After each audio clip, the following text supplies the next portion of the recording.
Hello my dear students, welcome to our new video. Here we are going to discuss about our new topic, basic concepts of HTML documents.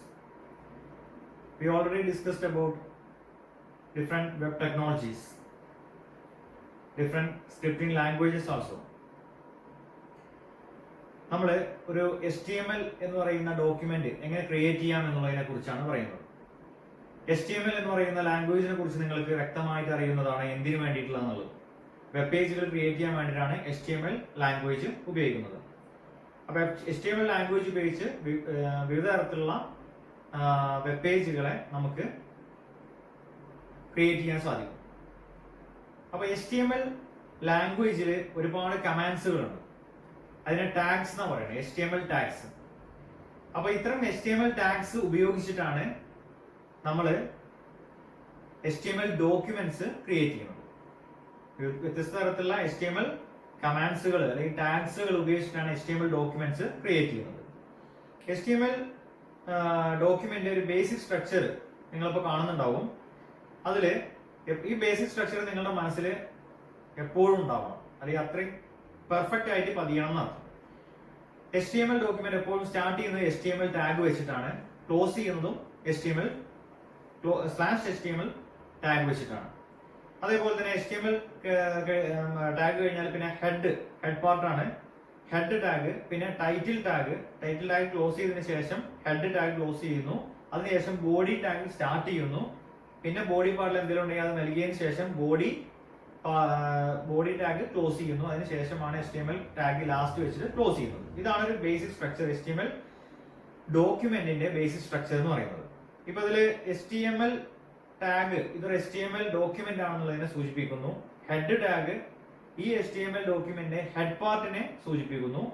Title tag ഈ HTML ഡോക്യുമെന്റിന്റെ title എന്താണ് എന്നുള്ളത് എന്ന് പറയുമ്പോൾ ഇത് ഇത് work ചെയ്യുമ്പോൾ web ബ്രൗസറിൽ title ബാറിൽ എന്ത് ഡിസ്പ്ലേ ചെയ്യണം എന്നുള്ളതാണ് ടൈറ്റിൽ ടാഗിൽ നൽകേണ്ടത്. പിന്നെ എന്താണ് വെബ് പേജിൽ കണ്ടന്റ് നൽകേണ്ടത്, കണ്ടന്റ് ഡിസ്പ്ലേ ചെയ്യേണ്ടത്, അതാണ് ബോഡി പാർട്ടിൽ നൽകേണ്ടത്. പിന്നെ ടാഗുകളെ കുറിച്ച് നമ്മൾ പറയുകയാണെന്നുണ്ടെങ്കിൽ they are mainly classified to two types, container tag and empty tag. വളരെ സിമ്പിൾ ആണ്.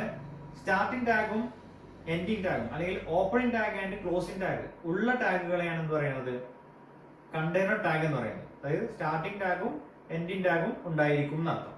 ഫോർ എക്സാമ്പിൾ HTML ഒരു എക്സാമ്പിൾ ആണ് HTML ടാഗ്. കാരണം അതിന് HTML സ്റ്റാർട്ടിംഗ് ടാഗ് ഉണ്ട്, /HTML ക്ലോസിംഗ് ടാഗ് ഉണ്ട്. ബോഡി എന്ന് പറയുന്നത് ഒരു സ്റ്റാർട്ടിംഗ് ടാഗ് ആണ്, അതിന്റെ തന്നെ എൻഡിങ് ടാഗ് ഉണ്ട് /body എന്ന് പറയുന്നത്. അപ്പോൾ അതും ഒരു എന്തിന് എക്സാമ്പിൾ ആണ്, കണ്ടെയ്നർ ടാഗിന് എക്സാമ്പിൾ ആണ്. അങ്ങനെ നോക്കിയാൽ മതി, അത്ര നോക്കിയാൽ മതി. സ്റ്റാർട്ടിംഗ് ടാഗും എൻഡിങ് ടാഗും ഉള്ളത്. ഹെഡ് ഒരു എക്സാമ്പിൾ ആണ്, tag head and /head, title and /title, ഇതൊക്കെ എന്തിന് എക്സാമ്പിൾസ് ആണ്, കണ്ടെയ്നർ ടാഗുകൾക്ക് എക്സാമ്പിൾ ആണ്. എംപ്റ്റി ടാഗ് എന്ന് പറഞ്ഞു കഴിഞ്ഞാൽ ഓപ്പണിംഗ് ടാഗ് മാത്രമേ ഉണ്ടാവുള്ളൂ, ക്ലോസിംഗ് ടാഗ് ഉണ്ടാവില്ല എന്നർത്ഥം. ഓപ്പണിംഗ് ടാഗ് മാത്രമേ ഉണ്ടാവുള്ളൂ, ക്ലോസിംഗ് ടാഗ് ഉണ്ടാവില്ല. അത്തരം ടാഗുകൾ പറയുന്നവരാണ് എംപ്റ്റി ടാഗ് എന്ന് പറയുന്നത്. അതിന് എക്സാമ്പിൾസ് ആണ് BR tag, HR tag, ING tag. ഒക്കെ അതൊക്കെ എന്താണെന്നുള്ളത് 1 by 1 ആയിട്ട് നമ്മൾ പഠിക്കാൻ പോകുന്നുണ്ട്. നെക്സ്റ്റ് വൺ നമ്മൾ പറയാനുള്ളത് ആട്രിബ്യൂട്ട്സ് ഓഫ് ടാഗ്സ് എന്നാണ്. ടാഗുകളുടെ ആട്രിബ്യൂട്ട് എന്താണെന്നുള്ളത് ഇത്ര മനസ്സിലാക്കിയാൽ മതി. ടാഗുകൾക്ക് കൂടെ നൽകുന്ന അഡീഷണൽ ഇൻഫർമേഷനെയാണ് ആട്രിബ്യൂട്ട്സ് എന്ന് പറയുന്നത് മനസ്സിലാക്കുക. ടാഗുകളുടെ കൂടെ നൽകുന്ന അഡീഷണൽ ഇൻഫർമേഷനെയാണ് ആട്രിബ്യൂട്ട്സ് എന്ന് പറയുന്നത് എന്നുള്ളതാണ് ഉദ്ദേശിക്കുന്നത്. ആട്രിബ്യൂട്ട്സ് എന്ന് പറഞ്ഞു കഴിഞ്ഞാല് ആട്രിബ്യൂട്ട്സ് എന്താണെന്ന് പറഞ്ഞു, ആട്രിബ്യൂട്ട്സിന് എപ്പോഴും വാല്യൂസ് നൽകണം. ആട്രിബ്യൂട്ട്സിന് നമ്മൾ എന്ത് നൽകണം, വാല്യൂസ് നൽകണം. അപ്പോ എന്താണ് ആട്രിബ്യൂട്ട് എന്നുള്ളതും ഓരോ ടാഗുകൾക്കും വ്യത്യസ്ത തരത്തിലുള്ള ആട്രിബ്യൂട്ട്സ് ആണ് ഉണ്ടാവുക. ഓരോ ടാഗുകൾക്കും ഓരോ ആട്രിബ്യൂട്ട്സിനും വ്യത്യസ്ത തരത്തിലുള്ള വാല്യൂസും ഉണ്ട്. അത് എക്സാമ്പിൾ വെച്ചിട്ട് നമുക്ക് നോക്കാം, അപ്പൊ മനസ്സിലാവും. ഒരു എക്സാമ്പിൾ ഇപ്പൊ കാണുണ്ടാവും, body BG colour equal to yellow എന്നുണ്ട്. ഇവിടെ ബോഡി എന്ന് പറയുന്ന ടാഗ് ആണ്. ആ ടാഗിന്റെ ഒരു ആട്രിബ്യൂട്ട് ആണ് BG കളർ എന്ന് പറയുന്നത്. അത് ബാക്ക്ഗ്രൗണ്ട് കളർ സെറ്റ് ചെയ്യാൻ വേണ്ടിയിട്ടാണ്. ബോഡി പാർട്ട് എന്ന് പറയുമ്പോൾ നമ്മൾ വെബ് പേജിന്റെ ആ ഒരു മെയിൻ പാർട്ട്, ആ വെബ് ബ്രൗസറിൽ നമ്മൾ ഡിസ്പ്ലേ ചെയ്യുമല്ലോ, വെബ് പേജ് ഡിസ്പ്ലേ ചെയ്യുമല്ലോ, ആ മൊത്തം പാർട്ടിനെയാണ് ബോഡി സെക്ഷൻ കൊണ്ട് ഉദ്ദേശിക്കുന്നത്. അതിന്റെ ബാക്ക്ഗ്രൗണ്ട് കളർ സെറ്റ് ചെയ്യാൻ വേണ്ടി ഉപയോഗിക്കുന്ന ഒരു ആട്രിബ്യൂട്ട് ആണ് BG കളർ എന്ന് പറയുന്നത്.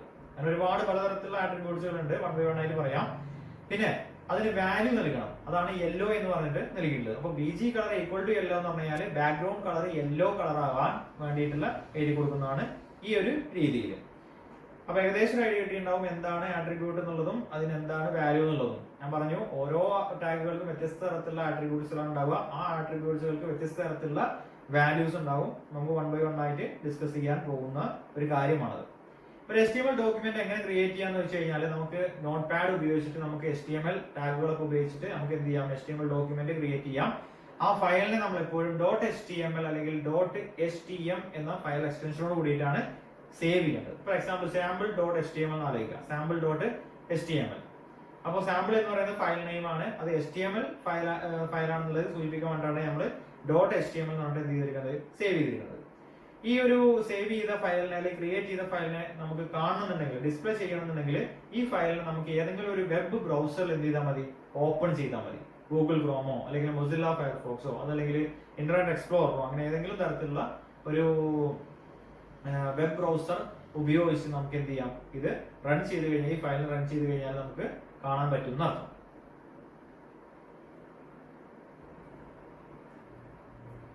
അടുത്തായിട്ട് നമ്മൾ ഡിസ്കസ് ചെയ്യാൻ പോകുന്നത് വ്യത്യസ്ത തരത്തിലുള്ള HTML ടാഗുകൾ ഏതൊക്കെയെന്നുള്ളതാണ്. ഫസ്റ്റ് നമ്മൾ സ്റ്റാർട്ട് ചെയ്യാൻ HTML എന്ന് പറയുന്ന ടാഗ് വെച്ചിട്ട് നമുക്ക് സ്റ്റാർട്ട് ചെയ്യാം.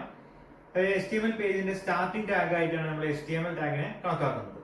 HTML ടാഗിനെ നമ്മൾ ഓൾറെഡി പറഞ്ഞു കഴിഞ്ഞു, this is A example of container tag അല്ലെ. അപ്പൊ ക്ലോസിംഗ് സ്റ്റാർട്ടിംഗ് ടാഗ് ഉണ്ടാകും, എൻഡിംഗ് ടാഗ് ഉണ്ടാകും, അല്ലെങ്കിൽ ഓപ്പണിംഗ് ടാഗ് ഉണ്ടാകും, ക്ലോസിംഗ് ടാഗും ഉണ്ടായിരിക്കും എന്നർത്ഥം.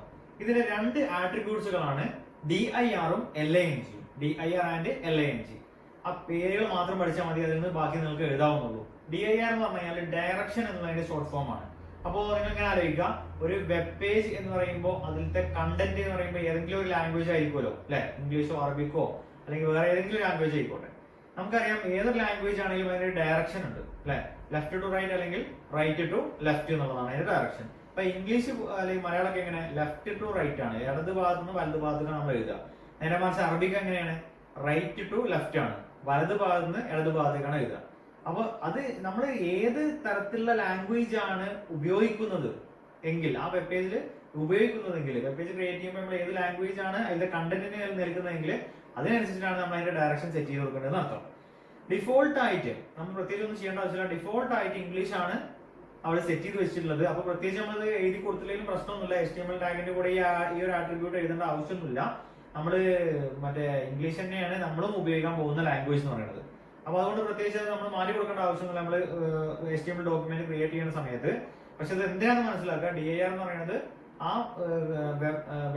വെബ് പേജിൽ അല്ലെങ്കിൽ HTML ഡോക്യുമെന്റ് ഉപയോഗിച്ച ലാംഗ്വേജ് അല്ലെങ്കിൽ അതിൽ ഉപയോഗിച്ചിട്ടുള്ള കണ്ടന്റ് ഉണ്ടല്ലോ, അത് ഏത് ഡയറക്ഷനിൽ ഡിസ്പ്ലേ ചെയ്യണം എന്നുള്ളത് സെറ്റ് ചെയ്യാൻ വേണ്ടിയിട്ടാണ് ഈ dir എന്ന് പറയുന്ന ആട്രിബ്യൂട്ട് ഉപയോഗിക്കുന്നത്. Next one is ling, language എന്നുള്ളതിന്റെ ഷോർട്ട് ഫോം ആണ്. അപ്പോൾ അതും ഈ പറഞ്ഞ പോലെ ഡിഫോൾട്ട് നമ്മൾ ഉപയോഗിക്കുന്നത് ഇംഗ്ലീഷ് ആണ്, ഡിഫോൾട്ട് ആയിട്ടും ഇംഗ്ലീഷ് ആണ്. അതുകൊണ്ട് പ്രത്യേകിച്ച് അത് നമ്മൾ സാധാരണ എഴുതി കൊടുക്കാറില്ല. നമുക്ക് വേണമെന്നുണ്ടെങ്കിൽ വേറെ ഏതെങ്കിലും ലാംഗ്വേജ് സെറ്റ് ചെയ്യണമെന്നുണ്ടെങ്കിൽ നമുക്ക് എന്ത് ചെയ്യാം, ling ഈക്വൽ ടു എന്ന് പറഞ്ഞാൽ അതിന് വാല്യൂസ് നൽകാം. ഇപ്പൊ നിങ്ങൾ കണ്ടുകൊണ്ടിരിക്കുന്ന ഒരു ചാർട്ട് ഉണ്ട്. ആ ചാർട്ടില് വ്യത്യസ്ത തരത്തിലുള്ള ലാംഗ്വേജുകളും ആ ലാംഗ്വേജുകൾക്ക് അനുസരിച്ചുള്ള വാല്യൂസും അത് നൽകിയിട്ടുണ്ട്. ഇപ്പൊ ഇംഗ്ലീഷിന് EN, ഫ്രഞ്ചിന് FR, അതേമാതിരി ജർമ്മനിന് DE, അങ്ങനെ പലതരത്തിലുള്ള കോഡുകൾ നൽകിയിട്ടുണ്ട്. അപ്പോൾ നമ്മളിപ്പോ എന്താ പറയാ, ഏതെങ്കിലും തരത്തിലുള്ള മാറ്റങ്ങൾ വരുത്തണം എന്നുണ്ടെങ്കിൽ നമുക്ക് നമ്മൾ ഉപയോഗിക്കുന്ന ലാംഗ്വേജ് വ്യത്യസ്തമായ ലാംഗ്വേജ് ആണ്, ഇംഗ്ലീഷ് അല്ലാതെ വേറെ ഏതെങ്കിലും ലാംഗ്വേജ് ആണെന്നുണ്ടെങ്കിൽ നമ്മൾ HTML എന്ന് പറയുന്ന ടാഗിന്റെ കൂടെ ling ഈക്വൽ ടു എന്ന് പറഞ്ഞിട്ട് നമ്മൾ ആ കോഡ് നമ്മൾ എഴുതി കൊടുക്കണം എന്നർത്ഥം. Next tag is head tag. ഒരു HTML document head section define ചെയ്യാൻ വേണ്ടിയാണ് ഹെഡ് ടാഗ് ഉപയോഗിക്കുന്നത്. എന്ന് പറയുമ്പോൾ നമ്മൾ ഏതെങ്കിലും സ്ക്രിപ്റ്റുകൾ ഉപയോഗിക്കുന്നുണ്ടെങ്കിൽ അത്, അല്ലെങ്കിൽ ടൈറ്റിൽ കൊടുക്കാൻ വേണ്ടിയിട്ട്, അല്ലെങ്കിൽ സ്റ്റൈൽ ഡെഫിനിഷൻസ് ഒക്കെ നൽകാൻ വേണ്ടിയിട്ടാണ് സാധാരണ ഹെഡ് ടാഗുകൾ ഉപയോഗിക്കുന്നത്. ഇതൊരു കണ്ടെയ്നർ ടാഗ് ആണ്, അതുകൊണ്ട് തന്നെ ഓപ്പണിംഗ് ടാഗും ക്ലോസിംഗ് ടാഗും ഉണ്ടായിരിക്കും. Next one is title tag.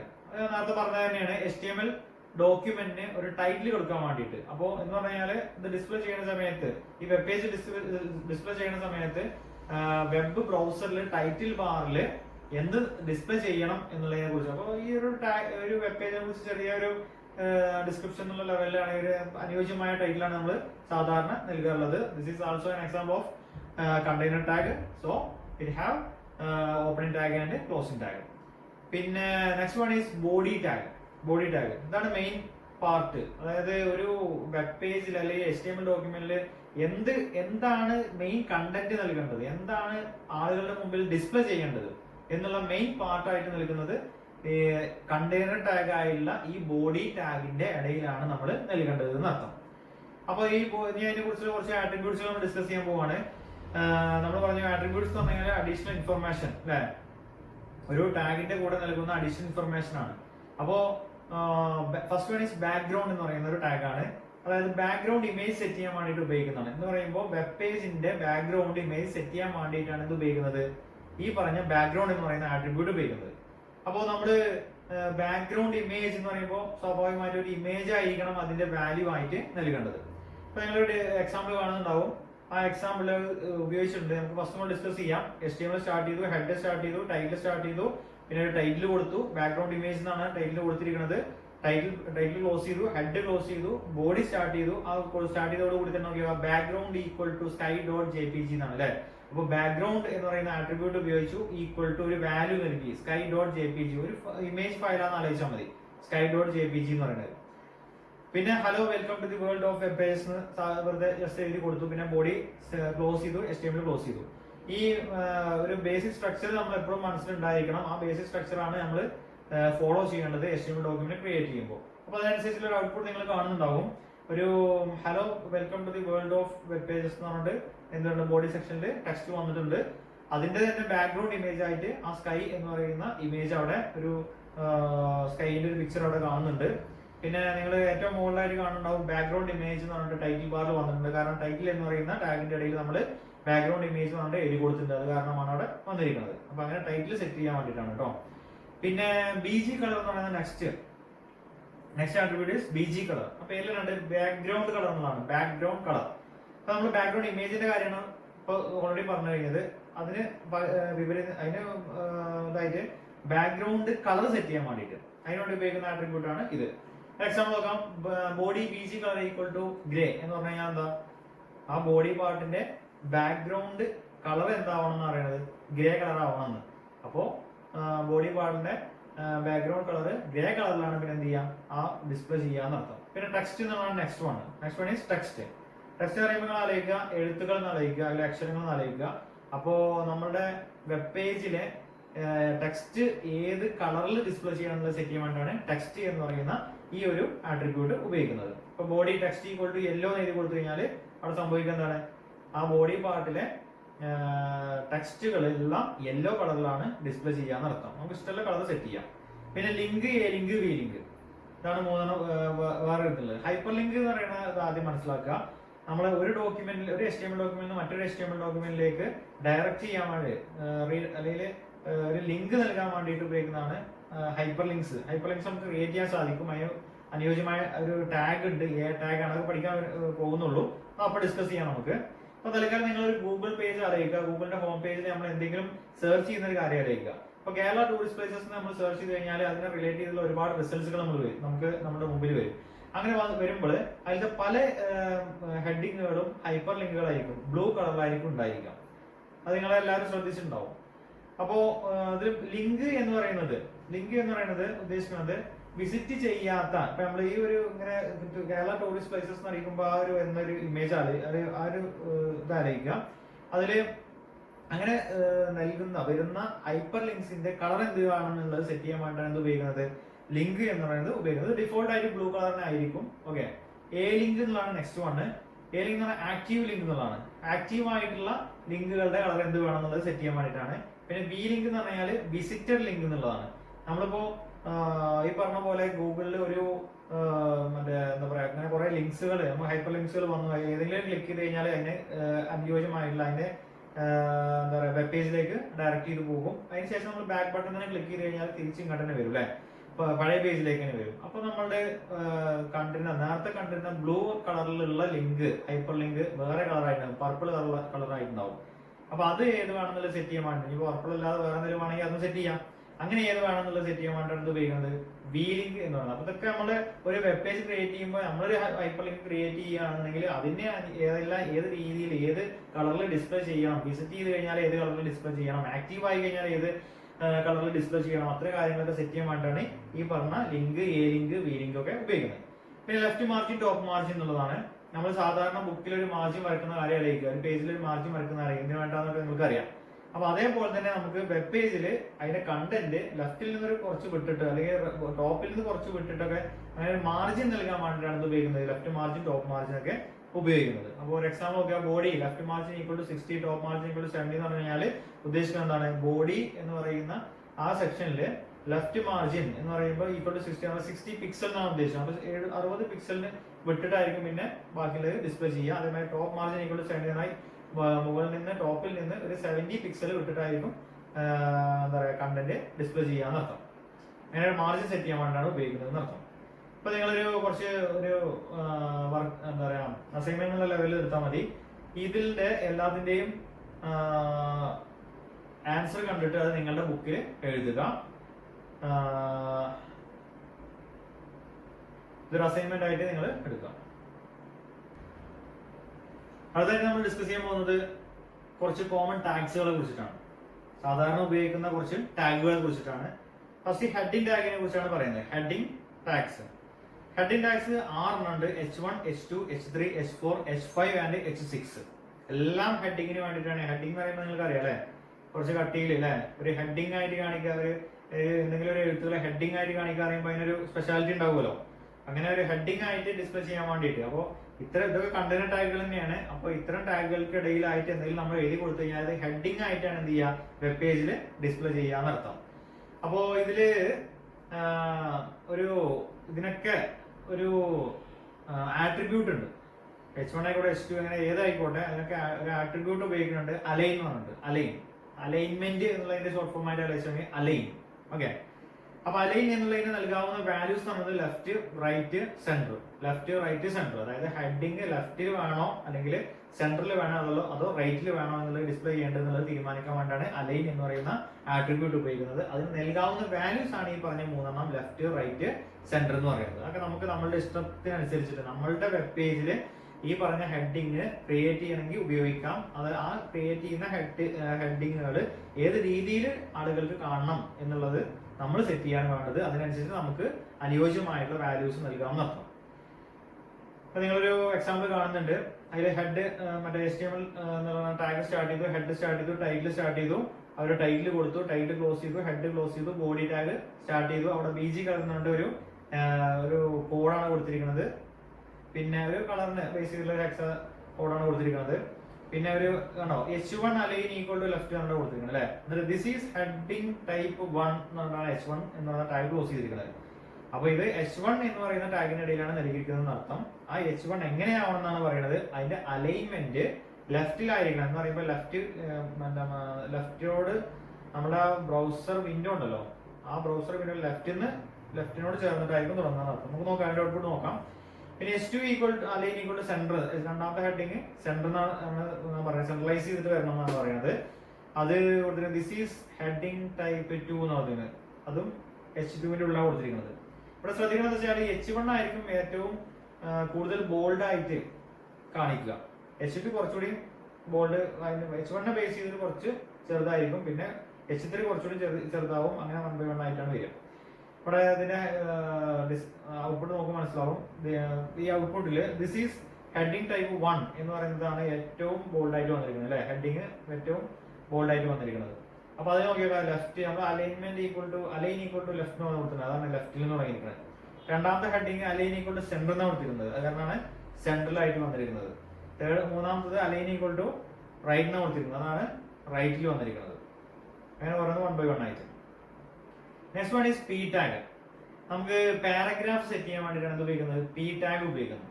അപ്പൊ നമ്മളിങ്ങനെ കുറെ കണ്ടന്റ് എഴുതി കൊടുക്കുന്നതിനിടയിലായിട്ട് ഒരു P ടാഗ് ഏതെങ്കിലും ഒരു സെക്ഷന് P/P എന്ന് പറയുന്ന കണ്ടന്റ് ടാഗിന്റെ ഇടയിൽ നൽകി കഴിഞ്ഞാൽ സ്വാഭാവികമായിട്ടും ഒരു പാരഗ്രാഫ് ഡിസ്പ്ലേ ചെയ്യുന്ന രീതിയിൽ എന്ന് പറയുമ്പോൾ ഒരു ലൈനൊക്കെ വിട്ടിട്ട് കുറച്ച് മറ്റേ ലെഫ്റ്റിന് കുറച്ച് ഉള്ളിലേക്ക് തള്ളിയിട്ട് ഒരു പാരഗ്രാഫ് ഡിസ്പ്ലേ ചെയ്യുന്ന രീതിയിൽ ഡിസ്പ്ലേ ചെയ്യാൻ വേണ്ടിയിട്ടാണ് ഇത് ഉപയോഗിക്കുന്നത്, P ടാഗ് ഉപയോഗിക്കുന്നത്. ഇതിന്റെയും ആട്രിബ്യൂട്ട് ആണ് അലൈൻ എന്ന് പറയുന്ന ആട്രിബ്യൂട്ട്. അത് നൽകാവുന്ന വാല്യൂസ് ആണ് ലെഫ്റ്റ്, റൈറ്റ്, സെന്റർ എന്ന് പറയുന്നത്. അപ്പൊ ഇവിടെ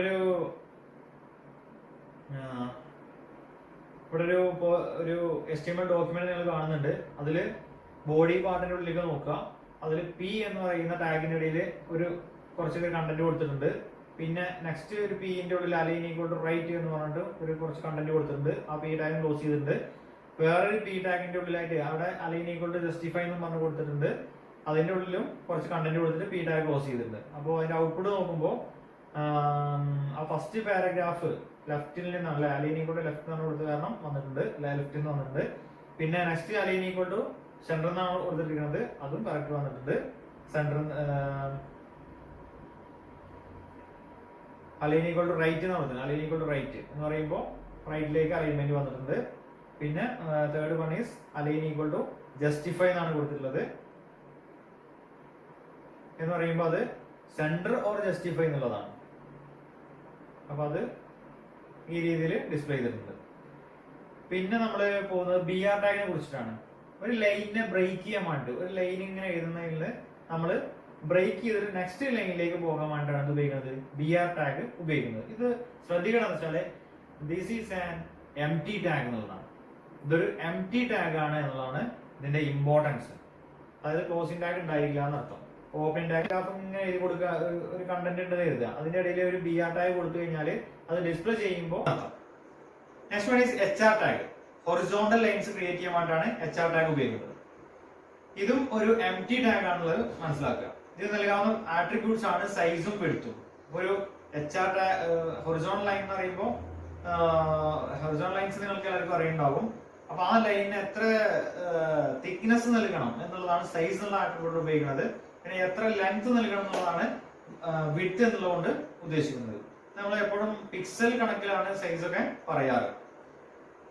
പിന്നെ ഇതൊരു എക്സാമ്പിൾ കാണുന്നുണ്ട് നിങ്ങൾ. അപ്പൊ അതിലെ ബോഡി പാർട്ടിലേക്ക് ശ്രദ്ധിക്കാം. അതില് ഫസ്റ്റ് ഹെഡിങ് ഹൊറിസോണ്ടൽ റൂട്ട്സ് എന്ന ഹെഡിങ് കൊടുത്തിട്ടുണ്ട്. പിന്നെ H1 അടിയിലാണ് നൽകിയിരിക്കുന്നത്. അപ്പൊ അതിനനുസരിച്ചുള്ള ഒരു ഹെഡിങ് ആണ് ഡിസ്പ്ലേ ചെയ്യുക. പിന്നെ ലൈൻ 1 എന്ന് പറഞ്ഞിട്ട് അതിന്റെ ഒരു ഹൊറിസോണ്ടൽ ലൈൻ ക്രിയേറ്റ് ചെയ്യുന്നുണ്ട്. അതിന്റെ വിഡ്ത്ത് എത്ര വേണമെന്നുള്ളതും അലൈൻ ഏതാണെന്നുള്ളതും ഒക്കെ സെറ്റ് ചെയ്തിട്ടുണ്ട്. പിന്നെ ബി ആർ ടാഗ് കൊടുത്തിട്ടുണ്ട്. അപ്പോൾ ലൈൻ 1 നേരെ ഒരു എന്താ പറയാ ഒരു ഹൊറിസോണ്ടൽ ലൈൻ ക്രിയേറ്റ് ചെയ്യും. അതിനെ സെൻട്രലൈസ് ചെയ്തിട്ടാണ് വരിക, കാരണം അലൈനിൽ കൂടെ സെന്റർ നൽകിയിട്ടുണ്ട്. പിന്നെ വിഡ്ത്ത് 50% ആണ്. അപ്പോൾ ടോട്ടൽ 100%ന്റെ പകുതി എന്ന് പറയുമ്പോൾ ഒരു പകുതിയോളം എന്ത് ചെയ്യുന്നത് കവർ ചെയ്തിട്ടായിരിക്കും ആ ഹൊറിസോണ്ടൽ ലൈൻ ക്രിയേറ്റ് ഉണ്ടായിരിക്കും. പിന്നെ line 2 width equal to 40%, align equal to centre കൊടുത്തിട്ടുണ്ട്.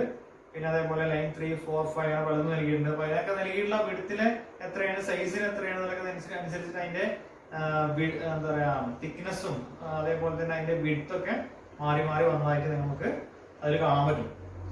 പിന്നെ സെന്റർ ടാഗ് ആണ് പറയുന്നത്. നമുക്ക് എന്ത് സാധനവും എന്ത് കാര്യവും സെന്റർ ആൻഡ് സ്ലാഷ് സെന്റർ എന്ന് പറയുന്ന കണ്ടന്റ് ടാഗിന്റെ ഇടയിൽ നൽകുകയാണെങ്കിൽ അതെല്ലാം എപ്പോഴും ഡിസ്പ്ലേ ചെയ്യുന്ന ഒരു സെൻട്രലൈസ് ചെയ്തിട്ടായിരിക്കും എന്ത് ചെയ്യുക, ഡിസ്പ്ലേ ചെയ്യാന്ന് അർത്ഥം. അതിന് വേണ്ടിയാണ് സെന്റർ ടാഗ് ഉപയോഗിക്കുന്നത്.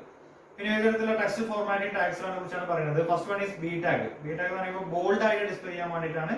ഇതെല്ലാം ഇനി പറയാൻ പോകുന്ന എല്ലാതും അല്ലെങ്കിൽ B tag, I tag, U tag, S tag, പിന്നെ ഒരുപാട് വരുന്നുണ്ട്. അതെല്ലാം കണ്ടെയ്നർ ടാഗുകളാണ്. അത് ഓരോന്നിന്റെയും പർപ്പസ് നമുക്ക് പറയാം. ബി ടാഗ് എന്ന് പറയുന്നത് ബോൾഡ് ആയിട്ട് ബോൾഡ് സ്റ്റൈലിൽ ടെക്സ്റ്റ് ഡിസ്പ്ലേ ചെയ്യാൻ വേണ്ടിയിട്ടാണ് ബി ടാഗ് ഉപയോഗിക്കുന്നത്. പിന്നെ ഐ ടാഗ് എന്ന് പറയുന്നത് ഇറ്റാലിക് സ്റ്റൈലിൽ ടെക്സ്റ്റ് ഡിസ്പ്ലേ ചെയ്യാൻ വേണ്ടിയിട്ടാണ് ഐ ടാഗ് ഉപയോഗിക്കുന്നത്. പിന്നെ യു ടാഗ് ഉപയോഗിക്കുന്നത് എന്തെങ്കിലും യു ടാഗിന്റെ ഒരു കണ്ടെയ്നർ ടാഗ് ആണ്, അതിന്റെ ഇടയിൽ എന്തെങ്കിലും നമ്മൾ നൽകി കഴിഞ്ഞാൽ അത് അണ്ടർലൈൻ ചെയ്യാൻ വേണ്ടിയിട്ടാണ് ഉപയോഗിക്കുന്നത്. പിന്നെ SLI സ്ട്രൈക്ക് എന്ന് പറയുന്നത് എന്തെങ്കിലും ഒരു ടെക്സ്റ്റിന്റെ മുകളിലായിട്ട് സ്ട്രൈക്ക് ചെയ്യാൻ വേണ്ടിയിട്ടാണ് ഉപയോഗിക്കുന്നത്. ബിഗ് ടാഗ് എന്ന് പറയുന്നത് നോർമൽ സൈസിൽ നിന്ന് ഫോണ്ടിന്റെ അല്ലെങ്കിൽ ടെക്സ്റ്റിന്റെ നോർമൽ സൈസിൽ നിന്ന് വ്യത്യസ്തമായിട്ട് കുറച്ചുകൂടി ലാർജ് ചെയ്തിട്ട് കാണിക്കാൻ വേണ്ടിയിട്ടാണ് ബിഗ് ടാഗ് ഉപയോഗിക്കുന്നത്. സ്മാൾ ടാഗ് ഉപയോഗിക്കുന്നത് അതിന്റെ ജസ്റ്റ് ഓപ്പോസിറ്റ്, നോർമൽ സൈസിൽ നിന്ന് കുറച്ചുകൂടി സ്മാൾ ആയിട്ട് ഡിസ്പ്ലേ ചെയ്യാൻ വേണ്ടിയിട്ടാണ് സ്മാൾ ടാഗ് ഉപയോഗിക്കുന്നത്. പിന്നെ സ്ട്രോങ് ടാഗ് എന്ന് പറയുന്നത് ഏകദേശം ബി ടാഗിന്റെ അതേ തന്നെയാണ്, ബോൾഡ് ആയിട്ട് കാണിക്കാൻ വേണ്ടിയിട്ടാണ് ഉപയോഗിക്കുന്നത്. ഇതിൽ വെച്ചിട്ടുള്ള ഒരു എക്സാമ്പിൾ നമുക്ക് നോക്കാം. ഇവിടെ ബോഡി പാർട്ട് ശ്രദ്ധിക്കാം. ബോഡി പാർട്ടിൽ പി ഒരു പാരഗ്രാഫ് തുടങ്ങിയതിന്റെ സെന്റർ ബി എന്ന് പറയുന്നത് മഹാത്മാഗാന്ധി, ബി ക്ലോസ് ചെയ്തു. ഈസ്തി അത് പ്രത്യേകിച്ച് ഒരു ടാഗിന്റെ ഇടയിലൊന്നല്ല, ഐ യു സ്റ്റാർട്ട് ചെയ്തു. ഫാദർ ഓഫ് അവർ നേഷൻ, യുവും ഐയും സ്റ്റാർട്ട് ചെയ്തതിനു ശേഷം സെന്റർ ടാഗ് സ്റ്റാർട്ട് ചെയ്തു. ഇവിടെ എപ്പോഴും ശ്രദ്ധിക്കേണ്ട കാര്യം എന്താ വെച്ച് കഴിഞ്ഞാല് നമ്മൾ ഈ ഒരു ഓർഡർ എപ്പോഴും കീപ്പ് ചെയ്യണം. നമ്മൾ ഒരുപാട് ടാഗുകൾ ഓപ്പൺ ചെയ്ത് കഴിഞ്ഞാൽ തോന്നിയ പോലെ നമുക്ക് എന്ത് ചെയ്യാൻ പറ്റില്ല, ക്ലോസ് ചെയ്യാൻ പറ്റില്ല. ഏറ്റവും ലാസ്റ്റ് ഓപ്പൺ ചെയ്ത ടാഗ് ഉണ്ടല്ലോ അതായിരിക്കണം ഫസ്റ്റ് ക്ലോസ് ചെയ്യേണ്ടത്. ഈ ഒരു മെത്തേഡ് അല്ലെങ്കിൽ ഈ ഒരു ഇത് എപ്പോഴും നമ്മൾ കീപ്പ് ചെയ്യാം. ഏറ്റവും ലാസ്റ്റ് ഓപ്പൺ ചെയ്തായിരിക്കണം ഏറ്റവും ഫസ്റ്റ് ക്ലോസ് ചെയ്യേണ്ടത്. ഇവിടെ ശ്രദ്ധിച്ച് നോക്കിയാൽ മനസ്സിലാവും. നമ്മൾ സെന്റർ ബി ടാഗ് ഓപ്പൺ ചെയ്തു, സെന്റർ ടാഗ് ഓപ്പൺ ചെയ്തു, ബി ടാഗ് ഓപ്പൺ ചെയ്തു. അപ്പൊ ഏറ്റവും അവിടെ ബി ടാഗ് ആണ് ഇപ്പൊ ഏറ്റവും ലാസ്റ്റ് ഓപ്പൺ ചെയ്തത്. അതാണ് പിന്നെ അതിന്റെ ഉപയോഗം അവിടെ കഴിഞ്ഞു. അത് മഹാത്മാഗാന്ധി എന്നുള്ളത് മാത്രമാണ് ബോൾഡായിട്ട് കാണിക്കേണ്ടത്. അത് കാരണമാണ് അവിടെ ബി ടാഗ് എന്ത് ചെയ്തത്, ക്ലോസ് ചെയ്തത്. പിന്നെ ഈസ്റ്റ് എന്ന് പറഞ്ഞ പ്രദേശം ഇന്ത്യൻ ടാഗിന്റെ അടിയിലല്ല. പിന്നെ ഐയും യു സ്റ്റാർട്ട് ചെയ്ത് ഫാദർ ഓഫ് അവർ നേഷന് ശേഷം യു ടാഗ് ആണ് ക്ലോസ് ചെയ്തതിന് ശേഷമാണ് ഐ ടാഗ് ക്ലോസ് ചെയ്തത്. അല്ലാതെ ഐ ടാഗ് ക്ലോസ് ചെയ്തിട്ടല്ല യു ടാഗ് ക്ലോസ് ചെയ്തത്. കാരണം എന്താണെന്ന് വെച്ച് കഴിഞ്ഞാൽ യു ടാഗ് ആണ് ഏറ്റവും ലാസ്റ്റ് ഓപ്പൺ ചെയ്ത്, അതായിരിക്കണം ഫസ്റ്റ് എന്ത് ചെയ്യണത്, ക്ലോസ് ചെയ്യുന്നത് അർത്ഥം. അതിനുശേഷമാണ് ഐ ടാഗ് ക്ലോസ് ചെയ്തത്. അതിനു ശേഷമാണ് സെൻട്രൽ ടാഗ് ക്ലോസ് ചെയ്തത്. അപ്പോഴും പി ടാഗ് അവിടെ ക്ലോസ് ചെയ്തില്ല. പി ടാഗ് പിന്നീടാണ് ക്ലോസ് ചെയ്യുന്നത്. പിന്നെയും കുറച്ച് കാര്യങ്ങളൊക്കെ എഴുതിയതിനു ശേഷമാണ് പി ടാഗ് ക്ലോസ് ചെയ്യുന്നത്. പിന്നെ ഒരു ബി ആർ ടാഗ് കൊടുത്തിട്ടുണ്ട്. ആ ബി ആർ ടാഗ് നമുക്കറിയാം ലൈൻ ബ്രേക്ക് ചെയ്യാൻ വേണ്ടിയിട്ടാണെന്ന് പറയാം. ഒരു ഔട്ട്പുട്ട് നോക്കി കഴിഞ്ഞാൽ വ്യക്തമായിട്ട് മനസ്സിലാകും. നെക്സ്റ്റ് അതിന് ശേഷം വരുന്നതൊക്കെ എന്തായിരിക്കും, നെക്സ്റ്റ് ലൈൻ ആയിരിക്കും വന്നിട്ടുണ്ടാവുക. പിന്നെ സ്മാൾ ടാഗിന്റെ ഇടയിൽ കുറച്ച് കാര്യങ്ങൾ കൊടുത്തിട്ടുണ്ട്. വി ക്യാൻ നെവർ ഫോർഗീവ് എന്ന് പറഞ്ഞിട്ട്. അപ്പോൾ അത് നോർമൽ സൈസിന് കുറച്ച് ചെറിയ സൈസിലാണ് ഡിസ്പ്ലേ ചെയ്യുക. പിന്നെ ബിഗ് എന്നതിന്റെ കൊടുത്തിട്ടുണ്ട്. അപ്പോൾ അത് ഫോൺ സൈസ് കുറച്ച് ലാർജ് ആയിട്ട് കാണിക്കും. പിന്നെ ഒരു ബി ആർ ടാഗ് കൊടുത്തിട്ടുണ്ട്. പിന്നെ സ്ട്രോങ് ടാഗ്. സ്ട്രോങ് എന്ന് പറഞ്ഞാൽ നമ്മൾ ഓൾറെഡി പറഞ്ഞു കഴിഞ്ഞു, എന്താ പറയാ, ബോൾഡ് അല്ലെങ്കിൽ ബി ടാഗിന് അതേ എഫക്ട് തന്നെയാണ് കിട്ടുക. പിന്നെ വേറൊരു ടാഗാണ് ഇ എം ടാഗ് എന്ന് പറയുന്നത്. എംഫസൈസിംഗ് ദി ടെസ്റ്റ് ആണ്. ഏതെങ്കിലും ടെസ്റ്റുകൾ എംഫസൈസ് ചെയ്യണമെന്നുണ്ടെങ്കിൽ അതിന് വേണ്ടി ഉപയോഗിക്കുന്നതാണ് ഇ എം ടാഗ്. പിന്നെ സബ് എന്ന് പറയുന്നത് ഇത് കുറച്ച് ഇമ്പോർട്ടന്റ് ആയിട്ടുള്ളതാണ്. ഇമ്പോർട്ടൻസ് എങ്ങനെയാണെന്നുള്ളത് ഞാൻ പറഞ്ഞുതരാം. സബ്സ്ക്രിപ്റ്റ് സൂപ്പർസ്ക്രിപ്റ്റ് എന്ന് പറയുന്ന സംഭവങ്ങൾ ആ രീതി ലെവലിൽ നമുക്ക് ഡിസ്പ്ലേ ചെയ്യണമെന്നുണ്ടെങ്കിൽ ടെസ്റ്റുകൾ ഡിസ്പ്ലേ ചെയ്യാൻ വേണ്ടിയാണ് സബും ഉപയോഗിക്കുന്നത്. ഇത് എക്സാമ്പിൾ വെച്ച് നമുക്ക് പറയുമ്പോൾ കുറച്ചുകൂടി വ്യക്തമായിട്ട് മനസ്സിലാവുള്ളൂ. സാധാരണ 2 മാർക്കിന് ചോദിക്കുന്ന ക്വസ്റ്റ്യൻ ആണ്. H2O അല്ലെങ്കിൽ H2SO4 ഇങ്ങനെ എന്തെങ്കിലും തരും. എന്നിട്ട് ഇതിനെ അനുയോജ്യമായിട്ടുള്ള HTML ഡോക്യുമെന്റ് എഴുതാൻ പറയും. ഒറ്റ ലൈൻ എഴുതാനുള്ളൂ.